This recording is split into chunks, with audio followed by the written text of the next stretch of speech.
Hey there, welcome to the 19th episode of Under the Radar.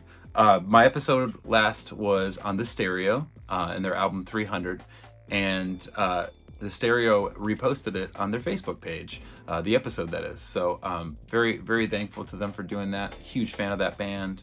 This episode, like the next few, I'm going to be covering Midwestern bands like The Stereo. They don't have to necessarily be from my scene or like the Chicago area per se, but they were bands that frequented it because they were sort of regional, and they were also on labels that a lot of the bands in the scene that I was later in aspired to kind of be a part of and wanted to emulate in some way and follow that path. The band that I'm going to cover today is called ALKALINE TRIO, and the first time I ever heard ALKALINE TRIO, or at least the name, was in 1998. My friend Josh Geyer, who was in my very, very first band that I have zero like studio recordings of, thank God, that people don't get to hear it. But my buddy Josh was trying to book my old band Flying South a gig with our friend Tyler Wildey's band, and Tyler was setting up a show at the Johnsburg Community Club with the Valentines, his band, and a band called ALKALINE TRIO. And so must have been fall of '98. I was a sophomore in high school. And that never came to fruition, but I remember hearing that name, ALKALINE TRIO. Like, it never left my vocabulary. Like, I always knew there was a band called the ALKALINE TRIO. However, I didn't know what they sounded like, didn't know what label they were on. I didn't know much about them, but it was a name that I certainly couldn't forget. Also at that same time in 1998 is when I became friends with another guy that I mentioned in the very first episode, along with Tyler Wildey, John Fawcett. And John had a crew of people. He had a friend named Mike Newman who was really into music and kind of was up on the latest and was always going to shows and was on street teams. One of the street teams I will mention a little bit later. I'm going to fast forward. I had never heard from 1998 till 2000, 2001. My finger was not on the pulse of ALKALINE TRIO whatsoever because I was really into like Face to Face, Blink-182, all that stuff like I said, and then I kind of slowly got into emo from there.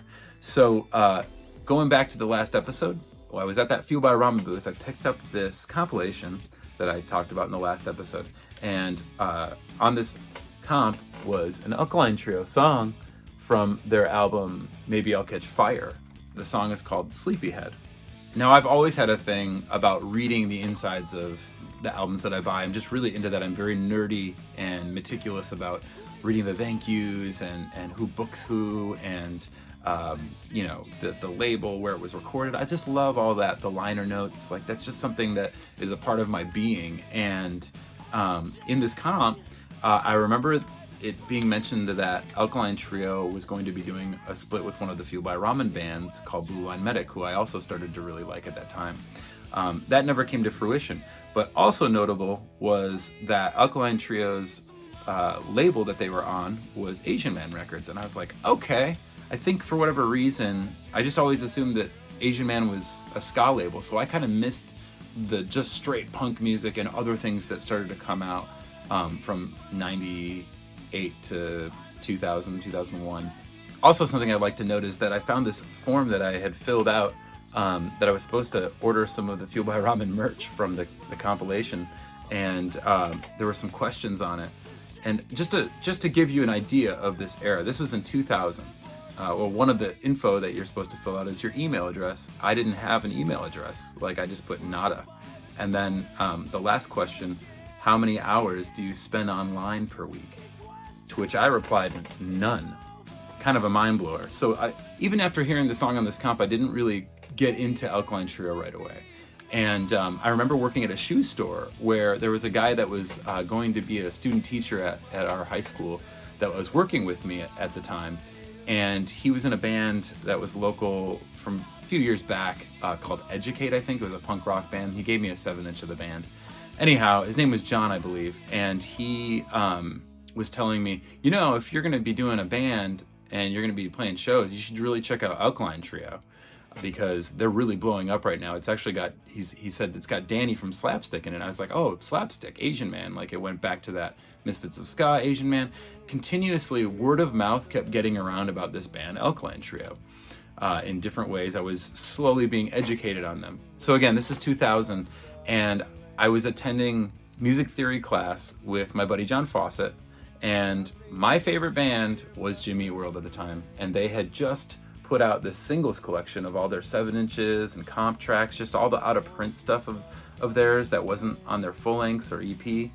And I remember at the exact same time, Alkaline Trio had dropped this collection of the same kind of deal on Asian Man, and John and I were exchanging back, oh, you should listen to this song. And I remember the first song that he had me listen to by this band, Alkaline Trio, was Cooking Wine. Sorry I'm late, I was out spoiling my liver, I couldn't wait. Sun was up for far too long today, and I can't see straight, but the two of you look awfully pretty, and I couldn't wait. Been awake for far too long today. Cooking Wine was the first song that I ever really paid attention to the lyrics, as in, wow, these lyrics are carefully thought out and quite clever and tongue-in-cheek, and wow, they're almost entertaining. If you just even read them, you don't have to even sing the song. They're just, wow, they stand on their own 2 feet as words, on a page. So thank you, John, for introducing me to them. That was the first time I started to pay attention. I was like, okay, this band is good.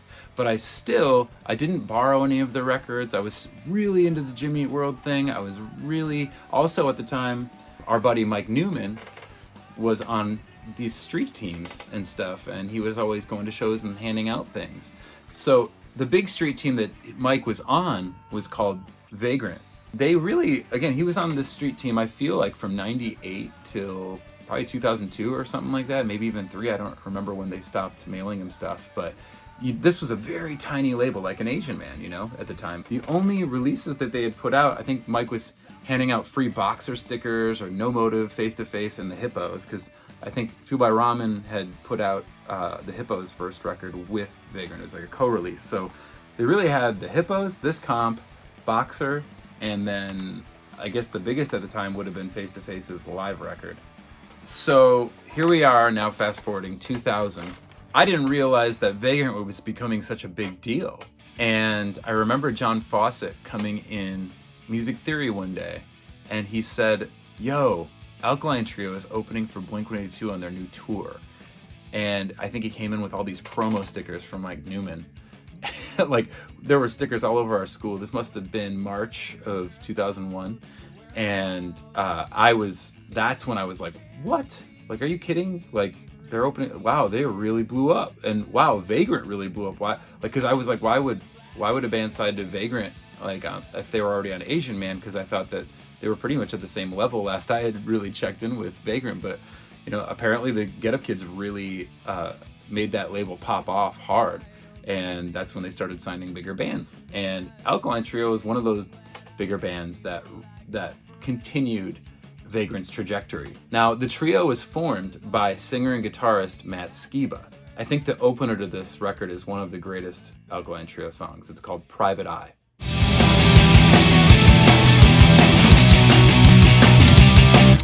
I dragged this lake, looking for corpses, dusted for prints, pried up the floorboards, pieces of planes, and black box recorders don't lie, and I've been preoccupied with these six senses that sense DNA on barbed wire fences. Maybe someday I'll find me a suspect that has no alibi. See, again, I was slowly being educated on this band and now starting to get into them, and I was like, I probably got to check this record out. And my friend Leilani, I had mentioned her in I think the 504 Plan episode. She was, again, like John, going to the Fireside Bowl, introducing me to more than was in our little area in McHenry area. She came into yearbook one day, and she had the 1994 McHenry High School yearbook. And she's like, Sam, look at this picture. She points to this dude's face, and she's like, this is Matt Skiba from the Alkaline Trio. And I was like, are you kidding? Like, he went to our high school? Like, that blew my mind. That was the first moment that I was like, wow, this could really be possible, like, for a band, like somebody local is opening up for a big band like Blink-182. Like, Like it's possible to do that. It's actually possible to go bigger than just playing little punk shows. Like, wow, like that was Matt Skiba to me at that time. My mind was blown. And so she burned this CD for me with some of the B-sides that didn't make the record on a CDR and sent me home with it, and I fell in love. The most successful song that was pushed on this record was the song Stupid Kid. Now, a little history on Matt Skiba. Matt Skiba was in a band called Blunt in high school, and then later in a band called Jerkwater, and I think he wrote the songs too. But anyway, he was singing and drumming in these bands. After Jerkwater broke up, he joined the Traitors, which was a band on Johann's Face, a punk band that he played in. And then after that, he formed the Trio, which put their first 7-inch out on Johann's Face. Another notable thing is that Matt was not the only singer.